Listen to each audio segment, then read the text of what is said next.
and president of the Center for Medicine in the Public Interest, Peter Pitts. Peter, welcome back to Wake Up America. Thanks for joining us today. So we're seeing millions of refugees fleeing. They're going to Poland, they're going to other countries. There's harsh elements. One of the things too, you and I were just talking about, is a lot of these people had to leave with a backpack, so they don't have medication. What are they dealing with as far as potential sickness, any sort of health problems? You know, we're seeing a lot of video of missiles and tanks and soldiers, but we're not seeing a lot of pictures of people in refugee camps without their medicines. People with diabetes, people with other serious and life-threatening conditions, people with chronic conditions, heart conditions like me. Mm-hmm. You know, I don't feel safe when I don't have my medications every day. And maybe they took them with them, maybe they didn't. But even if they have a short supply, this is a long-term proposition. And you can see a lot of adverse events. People will die because they don't have their medicines. People's conditions will get worse. So not only do we have a humanitarian crisis currently, and it's only going to get bigger, but the health crisis is going to be enormous. And also, as far as COVID-19 is concerned, this could conceivably be the world's largest super spreader event ever. Wow. Yeah. Let's talk about COVID, because there's this sub-variant now of Omicron that Europe is starting to see a spike in. Do we think we're going to see that with these refugees?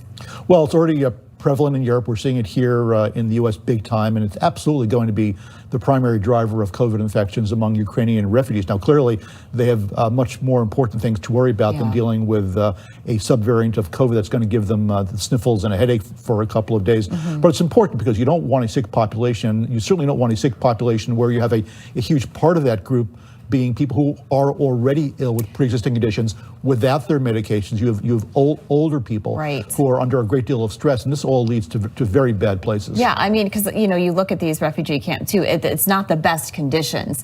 You talk about cleanliness and what other things could they potentially be at risk for, especially kids too.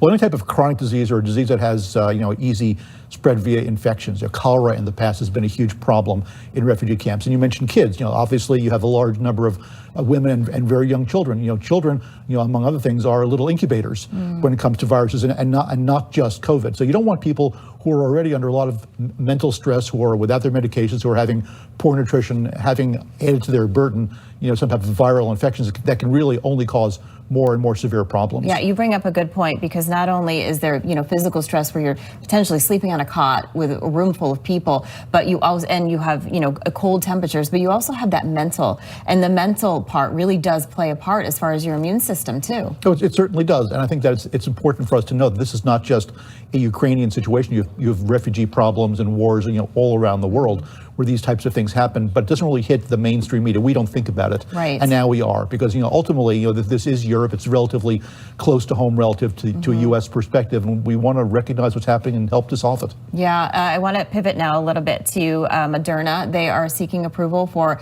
a second booster. What are your thoughts on that, and what are you hearing? Well, both Moderna and Pfizer-BioNTech are looking for emergency use authorizations for their booster shot. For Moderna, they want it for all adults. For Pfizer, just for people over 65.